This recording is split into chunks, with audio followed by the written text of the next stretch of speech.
which tower looks the best in Bloons TD6? For this, we'll need to know how many towers are in the game, that being 22. And since each path looks different from the other, we'll have to know how many of those are in the game too, that being well over 1,000. Yeah, that's a lot. So to trim this down, we'll focus on the best of the best, that being each 5th tier of a tower. We'll start with the primaries and the support units before ranking the military and the magicians. And to keep things simple, we'll use the trusty tier list to show our rankings. I'll also show the in-game look of the current tower in the corner so you can see what I'm talking about as we go along. So with everything set up, which tier 5 tower looks the best? Let's find out.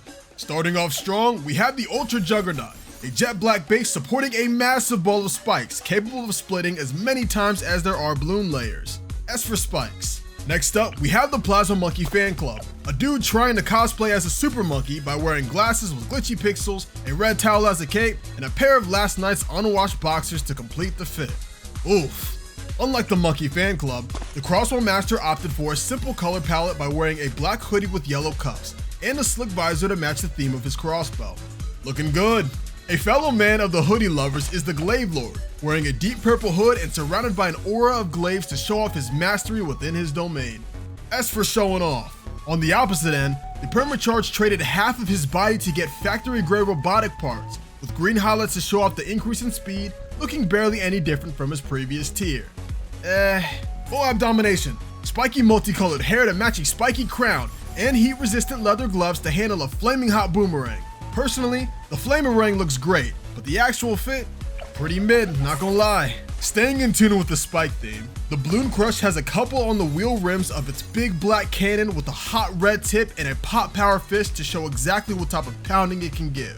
Good with the ladies. Its brother, the Moab Eliminator, stays in theme with the black base, but differs by having a more narrow design at the tip, metal green wings for its speed, and a shark paint job to represent how fast it can penetrate those bigger balloons. Good with the Moabs. The third sibling, Bomb Blitz, got the same genetics with its black cannon. However, it prides itself in its length rather than width, and has a golden tip that matches its multicolored rings. The Inferno Ring has multiple furnaces on the sides to release extra heat made from its bright red chamber that's so hot, it has a constant flame shooting out the top and a hot ore raising the surrounding temperature. As for Super Hot, cooling down from the heat, Super Maelstrom has a cool blue paint job and multi-layers of rotating blades to give you a glimpse of what's coming. A great design by the devs. And the attack zone is no different, being a tall black tower with many red ports for launching a deadly amount of spikes, as indicated by the skull design at the top. Great for shredding. Moving into the cold zone, we start off with the Super Brittle, a man so cold that his fists turn to ice and his skin turned to purple, all while having a cool aura. Looking great. But the aura gets even bigger with the Absolute Zero, a monkey who gave up a mouth to become the cold itself, now using a staff for wide range cooling and floating in midair, both the coldest and the coolest of the ice crew.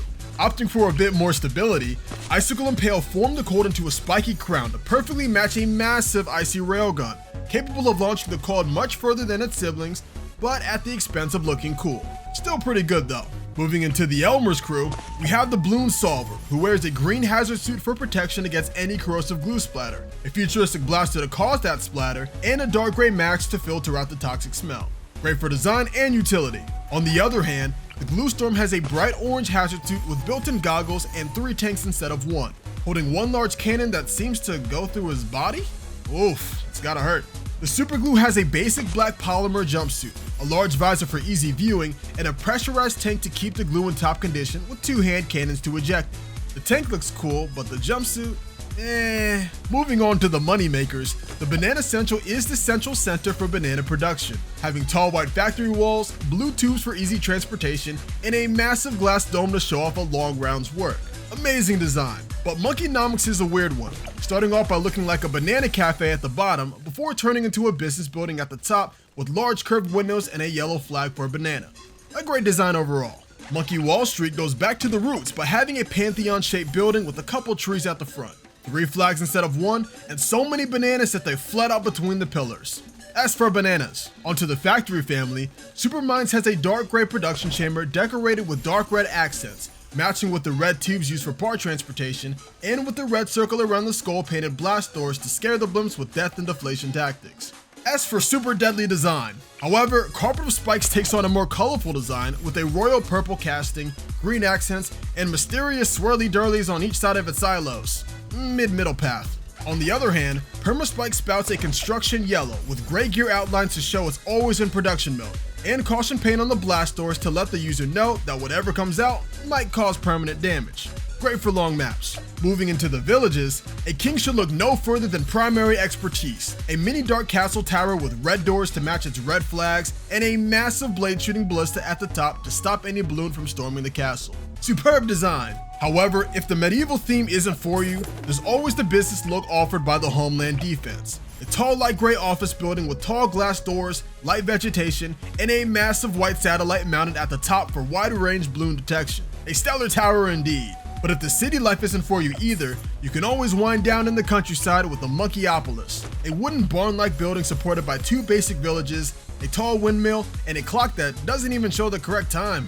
Oof. The Century Champion brings back the style with its black work helmet and a slick purple visor to match the black and purple theme of his tools and sentries. Looking slick, but not as slick as the Ultra Boost, who takes the drip up a notch with his white and gray fit, lined with cool blue nano machines and LEDs, bringing the light to the party and the power to the tower, carrying a large computer on his back that's topped with a super cooling fan. Clearly a master in the arts of drip. Going for a brighter look, the XXL Trap sports a light orange jumpsuit matching the stripes of their pocket flag, while holding dual money launchers and wearing a pair of granny glasses. Needing a bit of stealth to get the job done, Cripple Moab wears a black jumper covered with green tree leaves that match the green stripes on their rifle, becoming 1 with nature and 2 with blimp stalling. Great for camouflage. And preferring a darker look for nighttime operations, the elite sniper wears an all-black jumpsuit covered with black leaves and a multi-lens night vision visor for elite balloon targeting. Good for design and great for taking out the right balloons. Following the trend, the elite defender also has dark-colored clothes, but instead opts for heavy armor, a larger rifle, and an orange visor that isn't even covering his eyes, barely looking any different from its 4th-tier counterpart. It's On the other hand, the Energizer takes a darker shade of black and decorated its aquatic shape with vibrant green nuclear parts, causing a constant radioactive field around it. Great for looking at from a safe distance. Preemptive Strike trades out the black for a dark red color on the main body, besides the blast doors, a couple gray fins, and a few windows. Good for grabbing attention. The sub-commander went for a more civilian look by having a bright white body and a navy blue cap that somehow doesn't match the main sub. But to make up for the discolor, the golden cuffs on the commander's jacket perfectly match the golden steering wheel, and the golden tip fins, and the golden rings around the front triple cannons. Great color palette. Despite the carrier flagship mainly being blue-gray in color, it's decorated with white accents that serve as a perfect contrast to the main shade, while offering a balance for the dark red accent around the perimeter. Plus, it's literally an aircraft carrier. On the opposite end, we have the Pirate Lord, which does keep its traditional boat shape, but now has dark and gloomy Halloween colors, and its sail is totally ripped up. Oof. But the Pirate Captain still looks in theme, so Taking a turn for the better, the Trade Empire takes the look of a cargo ship, having a nice red boat color, multicolored cargo crates, and some mini flags that decorate the boat and lighten the mood. Always a great pleasure to see in the waters. Shooting into the skies, we have the Sky Shredder, being a speedy black jet with red stripes lining the wings and 2 dark gray turbo engines that spew out hot blue flames. Super cool. Up next, we have the Tsar Bomba, a light gray plane with a big blue windshield, dark gray accents, and 4 large wind turbines with a jet engine on each wing, all to support the weight of the nuclear payload carried inside. A great sight to see indeed. But if that's not big enough for you, consider getting the Flying Fortress, a massive black plane with 6 bright red engine turbines, 2 powerful jet engines connected by a back wing, and enough firepower to level an entire expert map. Truly a superstar above the clouds, a castle within the sky, and a flying within the fortress. Moving a few notches down in firepower, the Apache Prime brings a sharp look with its black body, deep purple accents on the wings and chambers, and red stripes on the top blades to match the red missiles on each side of its wing, all to add extra firepower to the massive Gatling gun mounted front and center on the heli. Right up there with the Fortress. Special Operations takes the same shade of black, but goes for a dark blue accent color and 2 top propellers rather than 1. As cool as the choppers are, this one looks a bit too bulky for me, and it barely looks any different from its 4th tier, but overall, it's a chopper, so it still looks good. Now the Comanche Commander takes after the narrow shape of the Apache, but differing by having a tan camo paint across the chopper, more rounded blades, and 2 triple-barreled Gatling guns under the wings. An amazing design overall, but I do feel like the color palette is a bit lacking. A for amazing. Moving on to the loud ones, we have the biggest one, a large black tube with a nuclear payload symbol painted on the front in the same green color as the accents and operator's goggles. Besides that, the operator has a basic black jumpsuit with a simple darker stripe down the middle. Sometimes simple is good. On the other hand, Papinal tries to go for a simple look by having 3 barrels, each with 2 yellow stripes to match the yellow on the uniform, which I'd argue ends up looking slightly worse than its 4th tier. It's not an oof, but it's definitely not high enough to be mid either, so But Bloons Generation takes the heat up a notch by having white hot flames painted on the barrel,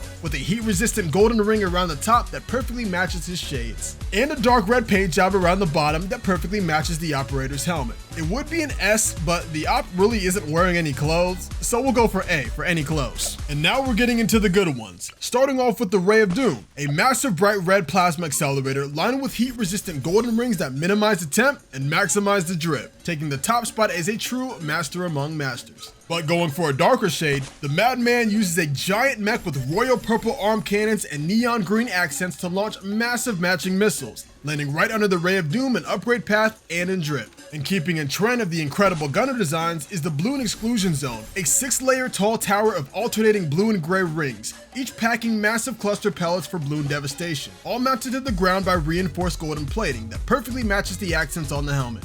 Ninja Kiwi really popped off with the darling designs. Moving on to the Magicians, we have the Masters of Magic and the Masters of Drip, starting with the Archmage, an older wizard with a white hat to match his off-white robe lined with golden accents, perfectly matching his faded staff, topped with a golden crescent moon and blue arcane source in the center. Truly a master in the arts of arcane drip. Reborn from the fires of the bird, the Wizard Lord Phoenix has a bright presence from its flame-colored robe, crimson wings, and fiery companion flying high in the skies, almost beating out the Ray of Doom and Drip. Almost. But why fly high when you can sit? The wise words from the Prince of Darkness, a skeletal figure with a dark robe lined with a royal purple to match his Black Skull throne, topped with a green orb of death that accents the eyes of the Black Skulls and the pupils of his dark heart. Doesn't make much sense, but it sounds really cool, so I'm sticking with it. S for sitting. As for the Grandmaster Ninja, he's got a regular black robe and hat to match, which is pretty basic on its own, but that red and white Hokage cape?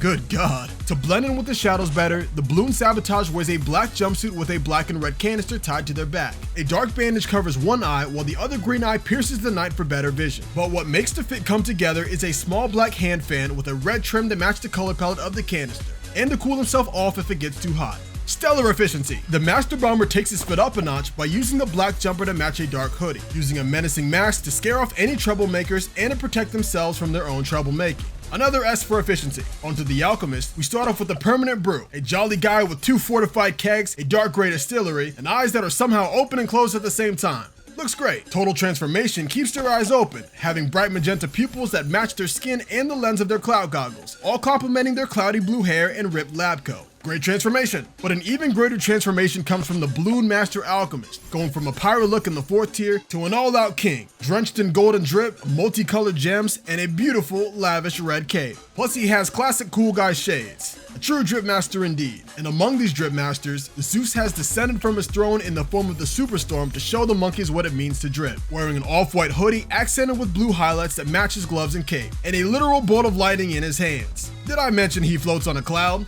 S for Zeus. Under the heavens there is the earth, and none understand nature better than the spirit of the forest, who is basically a tree with blue antlers. Or branches? Either way, looks great. To finish off the druids, we have the Avatar of Wrath, and this guy looks way cooler than I first thought before making this list. Wearing a black wolf pelt, the Avatar's anger turns his skin a deep red, while the eyes burn with so much rage that it forms into a fiery red flame aura. Truly an Avatar of Wrath and the Avatar of Drip. And now the Super Monkeys, great in power and super in drip. Starting off with the Anti-Bloon, a robotic terror fueled by red plutonium to power its massive robotic arm cannons, lined with red cooling arrays and a heat-resistant golden trim to prevent overheating. If it wasn't for the basic black casting, it'd take the top spot on the list. But it doesn't. Next up, we have the Legend of the Knight, a shadowy figure taking inspiration from popular comics. The Legend wears a dark armored suit with enough gadgets for any occasion, and a bat-shaped helm that contrasts his white piercing eyes. Stare into the abyss, and you shall find the night. But for there to be night, there must be day. And for there to be day, there must be night. And day is the opposite of night.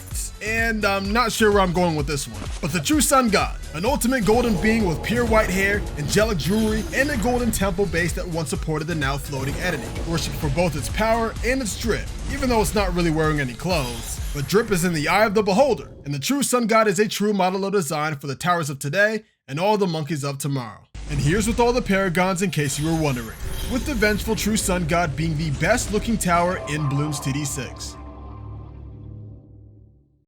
Hey, thanks for watching. If you enjoyed the video, click the like button and let me know what your favorite part was in the comments. If you want to see more, subscribe to the channel and turn on notifications so you can be the first to see what's new. I'm always working on something new, and I look forward to posting more great stuff for you to watch. Thanks again, and I'll catch you next time. Take care.